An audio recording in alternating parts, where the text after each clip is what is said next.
It's an attack that I've honestly been waiting for the last 4 or 5 years.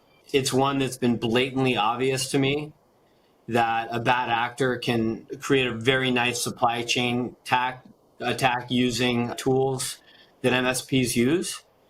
And I'm surprised it's taken so long.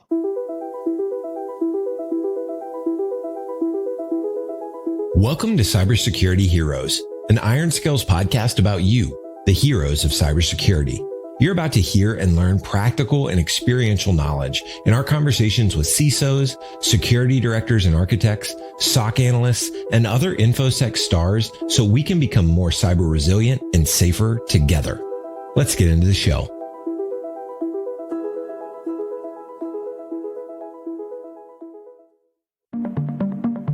Welcome to Cybersecurity Heroes. I'm your host for today's episode, Brendan Rudd, Community Director at IronScales, an email security platform powered by AI, enhanced by thousands of customer security teams, and built around detecting and removing threats in the inbox. We offer a service that is fast to deploy, easy to operate, and is unparalleled in the ability to stop all types of email threats, including advanced attacks like business email compromise, account takeover, and more. Thanks for tuning in. Let's get into the show. Hey, Zach. Welcome to the show. Hey, Brennan. Thanks so much for having me. You're welcome. Thanks for joining us today. Glad to have you here. And before we start, would you mind telling us a little bit about you, your background, and what you're working on these days? Sure. I don't know how personal I need to get about me, but I'll say I've been in tech for since I was 21 years old, 25 years. And I've been in cyber for about the last 10 of those 25 years. Today, I'm the founder and CEO of NINJIO. NINJIO is a cybersecurity awareness training solution whereby we create 3 to 4 minute long animated videos essentially to teach people not to get hacked. And I think probably further in the episode we can dive in a little bit deeper. Currently, founder, CEO, and chief cook and bottle washer. You know how that goes when you're in a small business. Definitely. And you mentioned you've been in tech for some time, so maybe you want to give us a rundown of how you got your start in tech.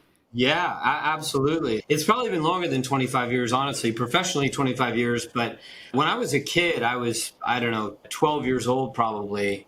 My dad had a small business and he was computerizing his business with Novell NetWare version 2 way back in the day. And so I got really interested in PCs and learned DOS pretty well. And I got my first IBM PC XT running at 4.77 megahertz with a 20 meg hard drive around the age of the 8088 processor, or 8086, one of the two, around the time of 12 or 13 years old. And back then it wasn't cool to have a computer. You were pretty much a geek. And I was like a closet computer geek. And so it wasn't really until after college that I let that out of the bag when I got my first job, which was my first real job working for Circuit City selling computers. And I'd have one of 3 of my customers say, can you come to my house, set up my computer for me, show me how to use it, give my kids a tutorial, etc. And so that was back in 1995 and about 25 years ago. And so I started doing that. And within a period of about 3 years, I had gone into over 500 people's homes, setting up their computers, et cetera. And naturally, when something would go wrong, they'd be like, oh, call Zach, the computer guy. And so a lot of my training on how to fix PCs was done in real time on the spot. I graduated with a degree in business and then got bored showing people how to click and double click and right click and all that sort of stuff, giving computer lessons. And so went to my home users and basically said, hey, let me back up. After I graduated, I went to a trade school to get my Microsoft certified certificate, which is right here, my MCSE in Windows 4.0. And then went back to my home customers and said, hey, I can set up business networks now. And so I started an MSP before the term MSP actually ever was invented. And I ran that from basically 1997, then sold it in 2013 to a small private equity group, and then just moved on from there. And yeah. You opened up a can of worms for yourself here. We weren't going to initially talk about it, but seeing as though you brought it up, I will press you on it. What is your point of view on the Kaseya attack over the weekend? Do you have any thoughts, advice on that? It's an attack that I've honestly been waiting for the last 4 or 5 years. It's one that's been blatantly obvious to me that a bad actor can create a very nice supply chain attack using tools that MSPs use. And I'm surprised it's taken so long. I think it sucks. I don't think we've seen the last of it. I think that there are other tools that are used by service providers that can be exploited and distributed. So I've been waiting for this one. And in your opinion, what could have been done? What should have been done? What can MSSPs and customers of MSSPs do now? Yeah. From everything I read, Kaseya made all the right moves after the breach in terms of telling their clients to disconnect your Kaseya servers from your client base, et cetera, so that updates don't get pushed out that could potentially have ransomware embedded in them, et cetera.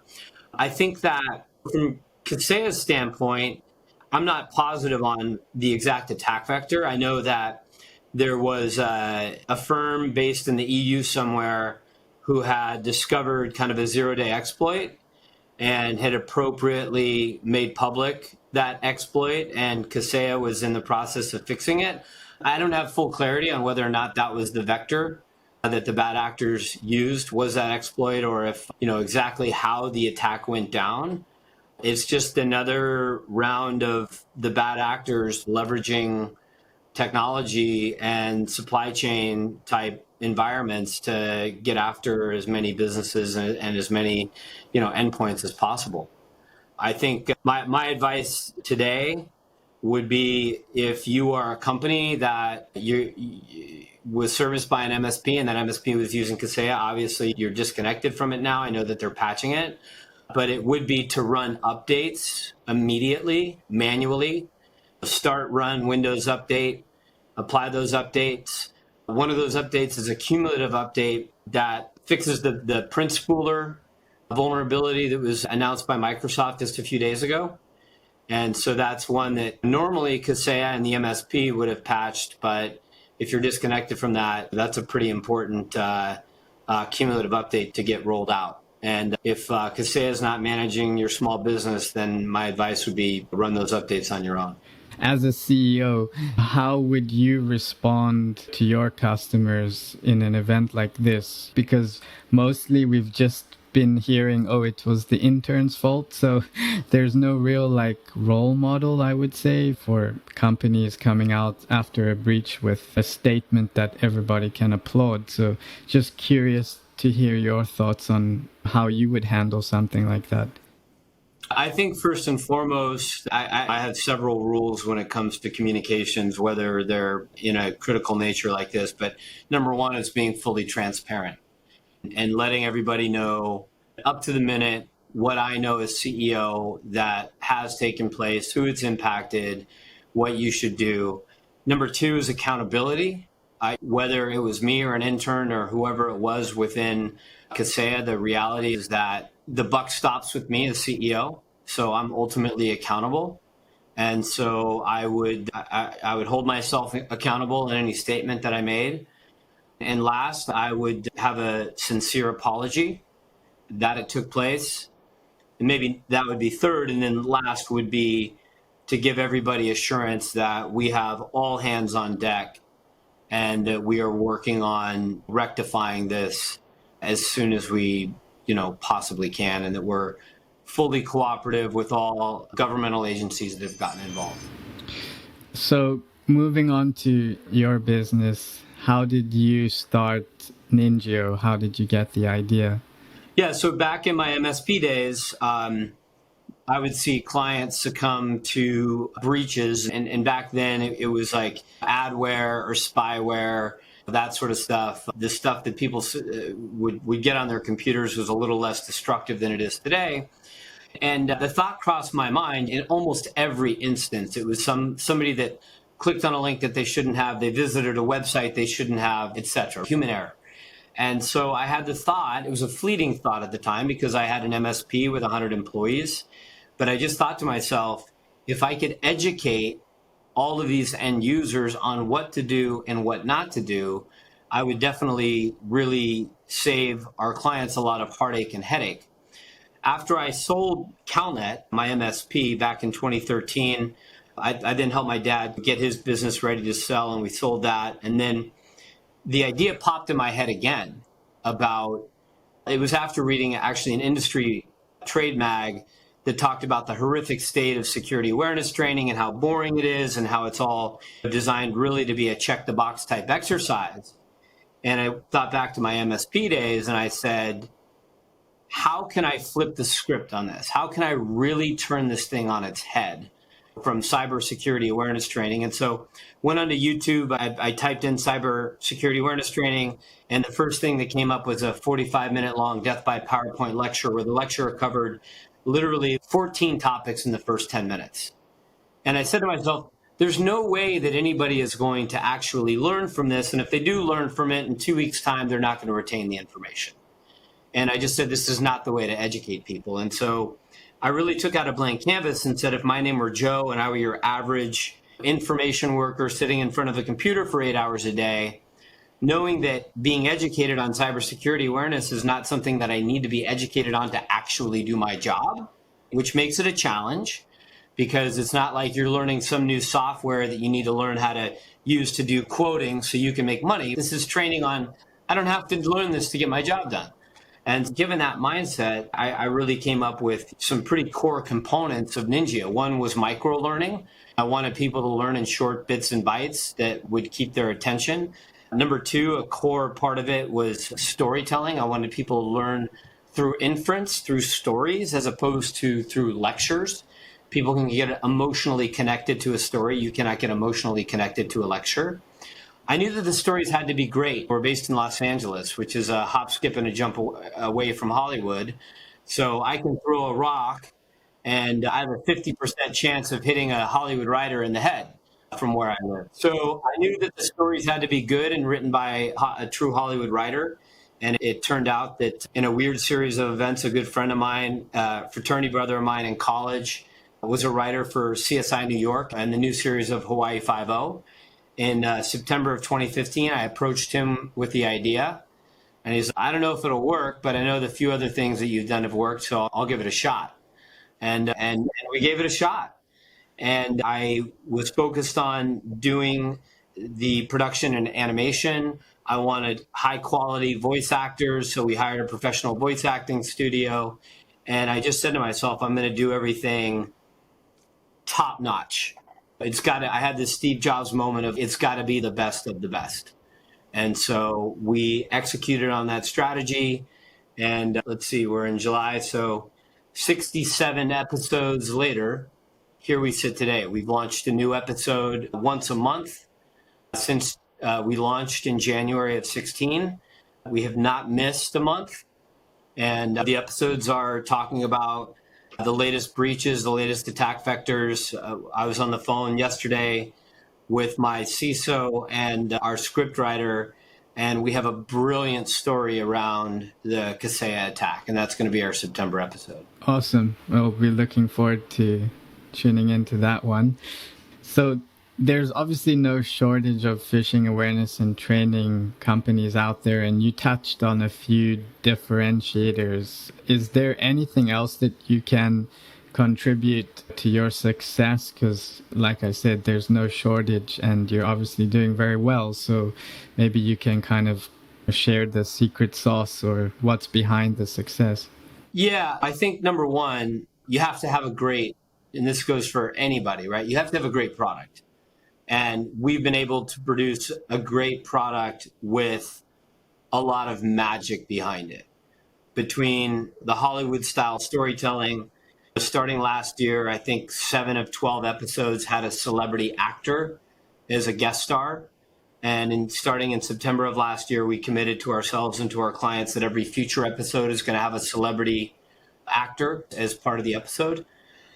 And we've been really fortunate in that we've been able to produce an amazing product. But that's just one part of it, right? At the end of the day, you could have the most amazing product in the world, but if you don't know sales and marketing and you don't know how to get that product out to the market, then nobody's going to buy it because nobody's going to know about it. And I think the one advantage that I probably have over some of the other folks in the industry is that I have a knack for sales and marketing. I don't have the highest IQ in the world. I'm not the smartest guy in the room, but I do have, I think, a relatively high EQ, emotional quotient, my ability to connect with people. And that came in really handy in the start of the business because I was the main salesperson for 2016, 2017, and specifically 2016. And we expanded like right off the bat, right after launch.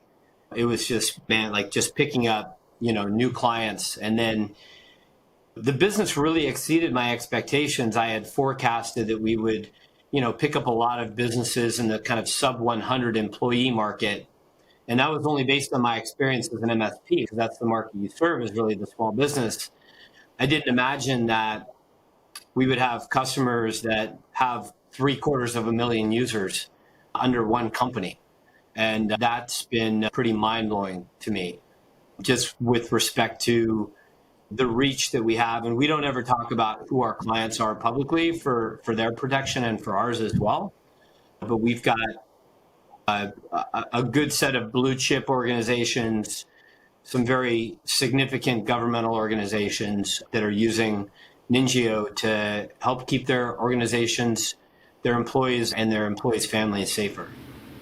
So if you could expand a little bit on the inception, like what were the gaps other than you mentioned very boring and long and dull training programs? What were some of the other gaps in the market that you were trying to fill? Yeah, I didn't see, one of the keys to learning anything is you need to learn it, and then that learning needs to be reinforced. So, for example, I took 3 years of Spanish in high school, but I haven't lived in Mexico between now and then, and so I haven't practiced my Spanish. And I probably have about enough Spanish as a first grader has now, even though I was pretty proficient coming out of high school because I practiced it, it was reinforced. The same goes with security awareness. You can educate somebody on a particular vector or a particular attack or a scam or a breach or whatever the case may be, but I didn't see anybody reinforcing those lessons. And so through our methodology, we have 7 touch points of reinforcement. So we'll have the episode that comes out usually the first week of the month. The second week of the month, we have an infographic that we release with reinforcement points, the episode that the employee saw the week earlier. The third week of the month, we have an anchoring cartoon. Every episode gets its own episodic poster. Every episode gets a set of lock screens that can be deployed through like Active Directory group policy. So in that particular month, if we're covering smishing as a for example, everybody's lock screen can have a picture of NINJIO and our teachable takeaways from that episode. And then we have a few other like small touch points. And so really what I think that I saw was people trying to do one-time, big-time dump training on people and say, here you go, here's your annual training, have a nice day. But if that's not consistently reinforced, not consistently brought top of mind to the end user, they're not going to be able to apply it. And I didn't see anybody doing that. And so that was a pretty major gap that we were able to fill. And here's a controversial one for you. This topic has been around for a few years around employee mock phishing campaigns, either using known brands or really targeting your employees like an attacker would with no holds barred. So do you agree with phishing your employees with mock phishing attacks? And is there a fine line that you think companies should walk? I agree 100%. I think that simulated phishing is the other half of security awareness. It's a very important piece. In terms of any kind of ethical lines that a company might not want to cross with respect to simulated phishing, the only thing that comes to mind is if you're phishing somebody and promising them like some sort of a bonus. Depending upon the culture within the organization, I might suggest using a little bit of caution with that because you're setting somebody up for disappointment. But I think in general, you have to emulate the attacks that the bad actors are actually going to use.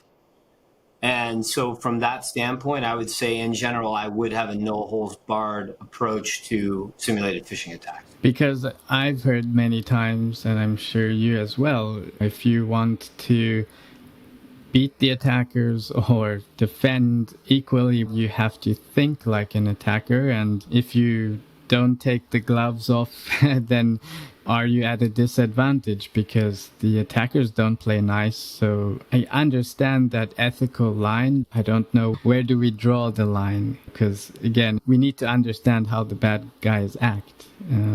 Yeah, I think one of the things that is important is that, and you don't do this before your first phishing attack, right? If you're implementing a simulated phishing program, you don't want to tell everybody that you're doing it.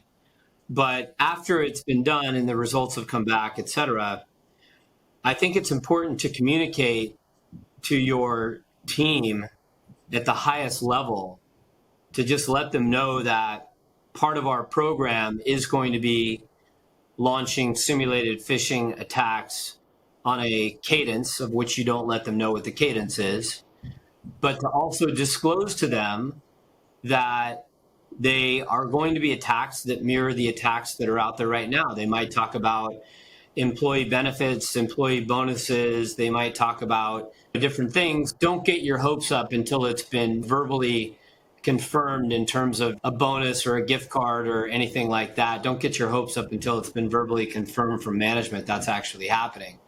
And I think if you lay those ground rules out before you launch that style of attack, then you've got permission to do it. And you do want to prepare your employees to face the attacks that they will really face. And I think we spoke about it the last time, like it's another training exercise or communication. The fact that you're using tactics that are going to be coming up against you, we're going to be doing these things. I feel like it's a training moment. Yes, you're giving notice, but at the same time, I think it's a great opportunity to educate and use it, as a training moment. Yeah, I couldn't agree more. Cybersecurity Heroes is brought to you by IronScales, an AI-powered, self-learning email security platform that helps security professionals proactively prevent, detect, and remediate phishing attacks in a matter of seconds, not hours or days. And we have an exclusive offer for our podcast listeners. Discover dormant phishing threats in your organization's mailboxes. Get a free 90-day scan back with a detailed report. Integrate in seconds with 2 clicks via API to Microsoft Office 365 and see what your current email security is missing. Go to ironscales.com/free scan to learn more. So what do you think are the appropriate measures to take when an employee fails a simulated phishing attack? Because some companies, they punish and some don't. I don't know if it's black and white. Is there anything in the middle? I do think there's things in the middle, but I also think that there are a number of dependencies, right? One dependency is going to be, maybe dependency is not the right word, but condition is if an employee has failed. Let's say you're launching a simulated phishing attack once a month and an employee has failed 6 months in a row, in my mind, they are a massive risk to the organization. And termination is definitely not out of the question, right? When they become that big of a risk to the organization. Generally speaking, if somebody fails on a one-off basis of phishing attack, I have a few kind of rules to live by. Number one, they've been phished and they've been demoralized because if they're notified right then and there that they fell for the attack, they're demoralized. I don't recommend enrolling them in training that they have to complete immediately, but rather, and on top of that, I don't recommend enrolling them in any kind of long form training. It would be training specific to or close to the attack that they succumb to. And because you don't want to demoralize them, then all of a sudden pull them away from the job that they're trying to get done. They might be working on a proposal that's got a deadline or whatever, and all of a sudden they've got to take training. Now they're really frustrated, right? And now you're really bringing the culture down. You might enroll them in a training and say you've got 3 days to complete this at your leisure. But I really do believe more in the carrot rather than the stick approach, harping on anybody, not punishing them, just educating them on where they went wrong, what to look after, and just making sure that they're staying in line with their training. So the hope is that they don't fall for it again. And then I think it's a progressive discipline measure after that. There are people, if you take 1,000 user organization, I guarantee you there's one person in that organization that literally no matter how much training they get, they will click on any link that comes their way, regardless of the warnings that are in front of it or anything else. They will ignore it all and they will click on it. And those folks to me are big liabilities to the organization. And I do think that it is a terminable offense once you've reached a particular milestone that I think is appropriate for each individual organization to set. What would you say is the biggest misconception around employee awareness training and simulated phishing? I think the biggest misconception is people think that it doesn't actually work and that it's a check the box exercise. And the reason why I think people think that it doesn't work is because they've tried it with old methods in the past, which are death by PowerPoint, lecture-based trainings, simulated phishing attacks that don't look very real or very good, and not holding people accountable to their actions when it comes to that stuff. And so I think generally speaking, the biggest misconception is that it doesn't work. We have a case study that we released last year with a client of ours who has been a client for over 5 years now, almost since inception. And they've been following our methodology, and they were deemed a critical infrastructure company by the Department of Homeland Security. And so as part of DHS's services for that particular client, they did a simulated phishing attack on 600 randomly selected employees. And the results were that out of 600 people, one person took the bait. And it's a 0.17% click rate. And this is after this organization following our methodology of security awareness education for 4.5 years, and them creating a truly tight security aware culture within the organization. And I think the proof is in the pudding that if you do it right, it does work. Do you think that some of the misconceptions boils down to not setting expectations around what successful metrics look like and what a successful program looks like? Yeah. And I think that's a great point. I think the larger the organization, the more realistic you have to get about what success is. And so when we're dealing with organizations that are, call it 100 employees and less, we have, for those organizations that make NINJIO a mandatory training, we get 99 to 100% engagement rates, which means that 99 or 100 employees are watching every single NINJIO episode that we release once a month completing the quiz at the end, the knowledge check at the end, and getting their certificate. Now, as a company gets larger and larger, getting 100% engagement is nearly impossible, regardless of how required the training is. And so I think you do have to level set your expectations in terms of what are appropriate participation rates, how do we measure success. And I think there are some new trends around measuring success, specifically around security culture. And a lot of people have been focused when it comes to simulated phishing. They've been focused on reporting on how many people took the bait. It's a very reactive measurement, right? Let's start reporting on how many people have reported the attack. It's a very proactive measure. It shows what culture is like within the organization, that people have been educated on attacks, educated on how to report them, and let's start gamifying and awarding those people who are reporting legitimate attacks, right? I think the other notion to get an idea of how security awareness culture has permeated throughout the organization is, if you make training mandatory, also create a mechanism where people can take awareness training as a voluntary exercise, and then measure how many people within the organization are engaged enough within this to actually take voluntary training. With NINJIO, it's easy. It's 3 to 4 minutes long. It's done by Hollywood actors. There's a story-based component to it. It's not very long. It's entertaining. And when we get people that voluntarily want to watch our content, we know that within that organization, the security culture is starting to permeate throughout.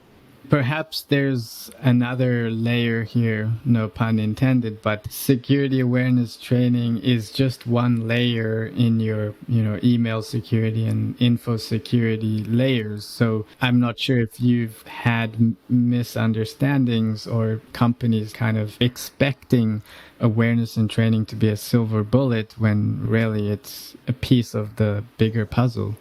Yeah, no, it absolutely is a piece of the bigger puzzle. You take secure email gateway providers, and they'll stop 99.5% of phishing emails getting through. But then it also takes a company like IronScales that can identify that a phishing email has made it through and has a process and technology and intellectual property behind actually being able to identify that phishing attack and rip it out of the organization's inboxes before other people have had the opportunity to fall for the attack. That sort of cutting edge technology is also majorly important in increasing security posture within the organization. You talked a bit earlier about your celebrity acting, Hollywood script writing, storytelling. So this is all part of your secret sauce. Like, what feedback do you get around this storytelling approach, and how do you put that all together for each episode? Yeah, so good question. We'll start with feedback. The feedback has been incredibly amazing. If you were to look at Gartner as an analyst, right? They're the largest technology analyst firm in the world. And Gartner has a program called Gartner Peer Insights, where it's essentially like Yelp for technology providers.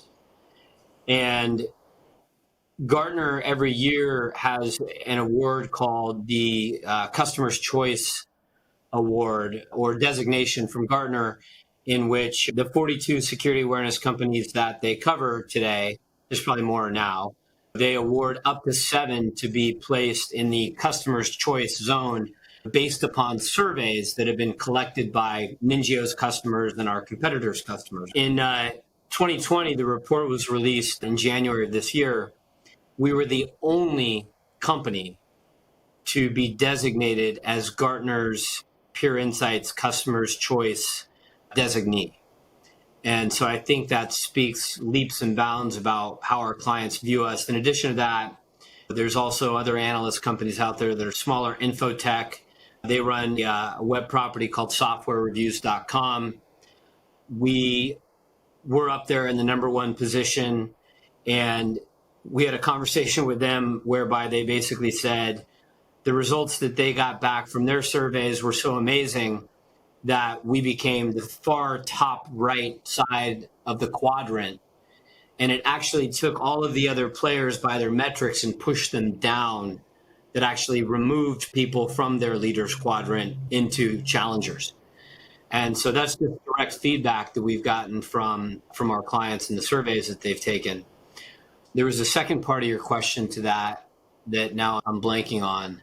Oh, secret sauce and how do we, I like to call it secret sauce, but it's also obvious at the same time in the sense that we're making NINJIO episodes based on what we call real-time attacks. So something like the Kaseya attack happens, we study it, we analyze it, we quickly identify this is a large enough attack that's made news headlines, which is very important because that creates a lot of relevance between the viewer and the episode where they say, oh yeah, I heard about this, I want to learn more about it. And so that creates that level of relevance, and it takes away the excuse from the end user of, oh, this could never happen to us. This is science fiction. No, it's not science fiction. We're talking about real stuff here. So that's definitely part of the secret sauce. From a content perspective, people say, where do you get your content? And I say, ABC, NBC, CNN, Fox News, BBC, Krebs on Security, Dark Reading, CSO Online. Wherever it's making headlines, that's where we get our content from. It's not rocket science. And then it's just a matter of being able to translate what happened into normal speak that your average individual is going to be able to understand. And focusing on really a single attack vector, a single teachable moment or a single set of teachable moments that are all very connected and interrelated, so that you're not confusing the end user with too many technical terms. And you do that through Hollywood storytelling with celebrities where people can get emotionally engaged. They start to look at NINJIO as a 4-minute break out of their workday, as opposed to training.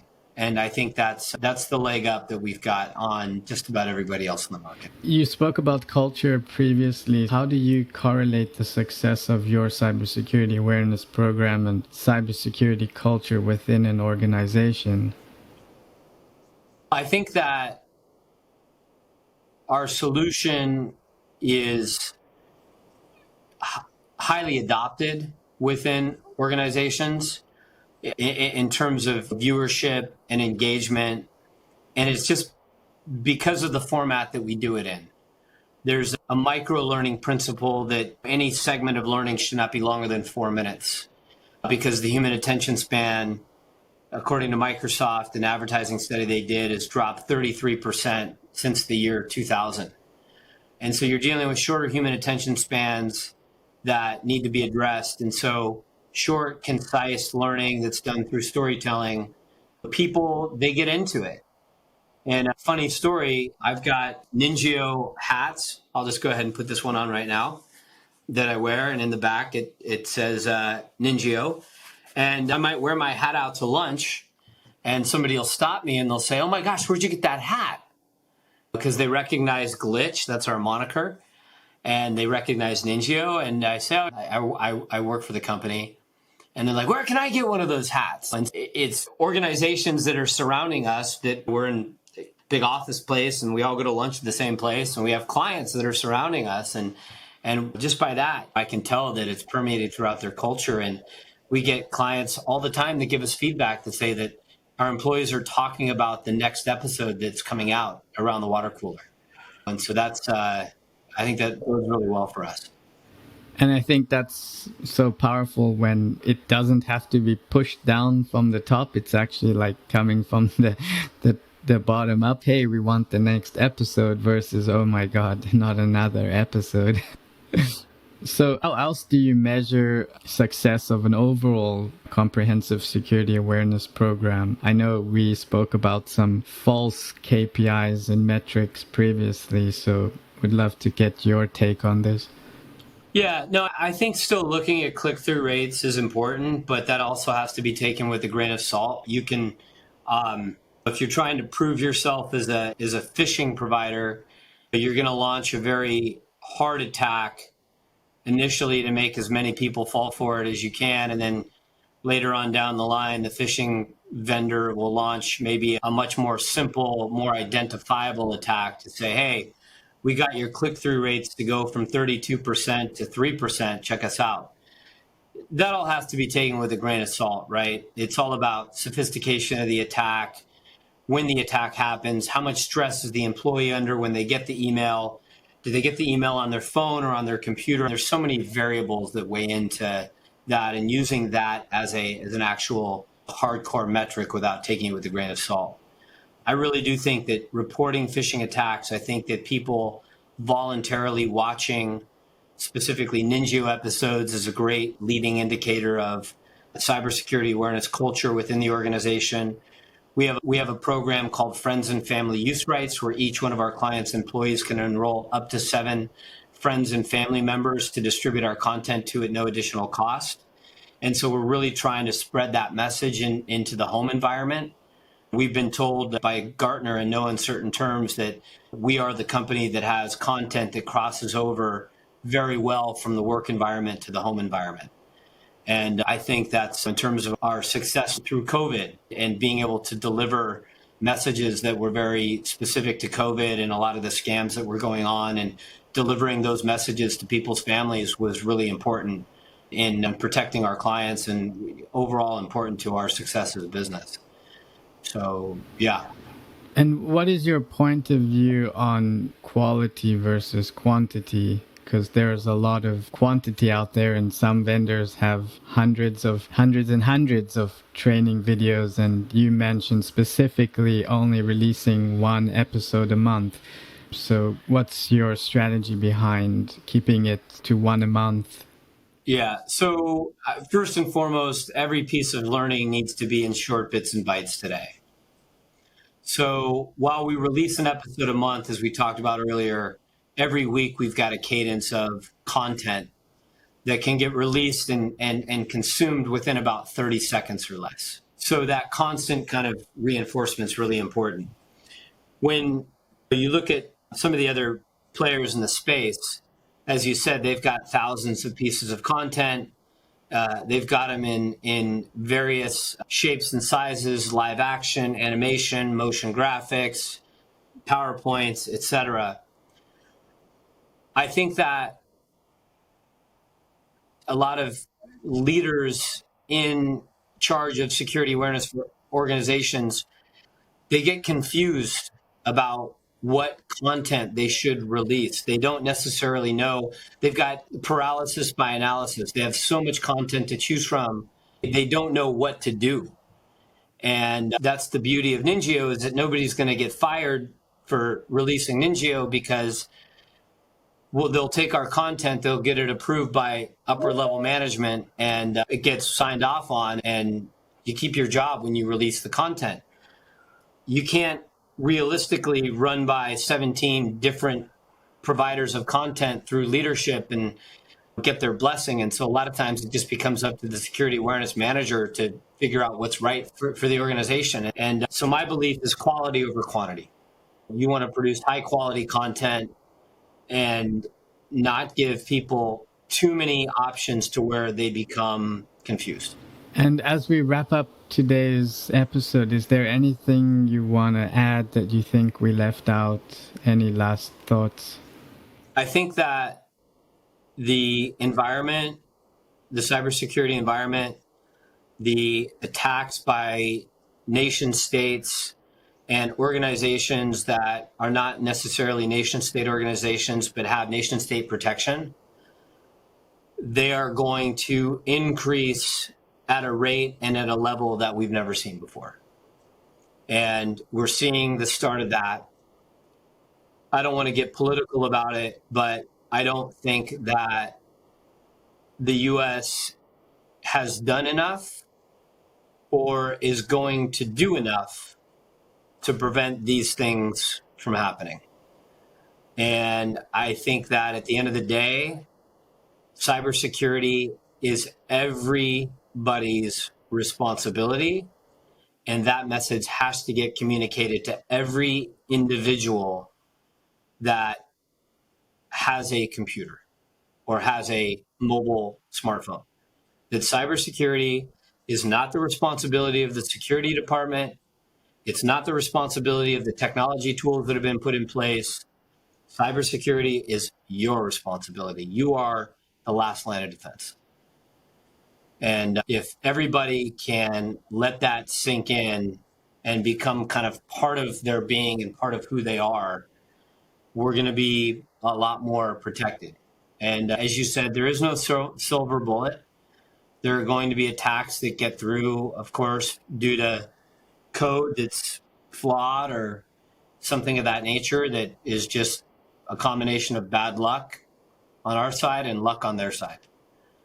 But there is a lot we can do to educate ourselves and prevent it from getting to us.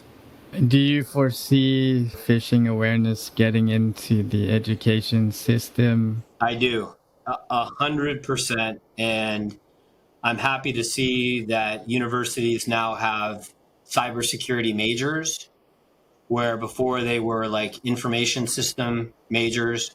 Now you can major in cybersecurity. And I do think that starting kids at a really young age on things like how to not get bullied or predatored online, teaching the parents on how to set up as secure a network as you can at home. Things like, and I don't want to get into the weeds here, but having separate SSIDs on wireless, one that is only for the computers that connect to the work environment, and then a guest network that every IoT device, every iPad, every other device that, you know, connects to the internet should be on a segregated wireless network that's got protections in between them. Things like that, educating people on stuff like that at home, I think is super important. Thank you so much, Zach. It's been fascinating talking with you, and I really enjoyed the conversation, and I'm sure our audience did as well. If anybody would like to get in touch with you, what's the best way for them to reach out? Super easy. Zack at NINJIO.com. ZACK at NINJIO.com. Shoot me an email, connect with me on LinkedIn, and I will respond. So we'll definitely add those to the show notes. So once again, thank you, Zach, for joining us today on Cybersecurity Heroes, and to the rest of you, we'll see you next time. All right. Thanks, Brendan. Thanks, everybody.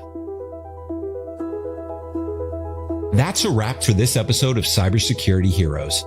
Practical and experiential knowledge on a day in the life of security heroes. Catch our next episode by subscribing through your favorite podcast platform. If you're listening in Apple Podcasts, please leave a rating for the show. They really help a lot. Thank you so much for listening.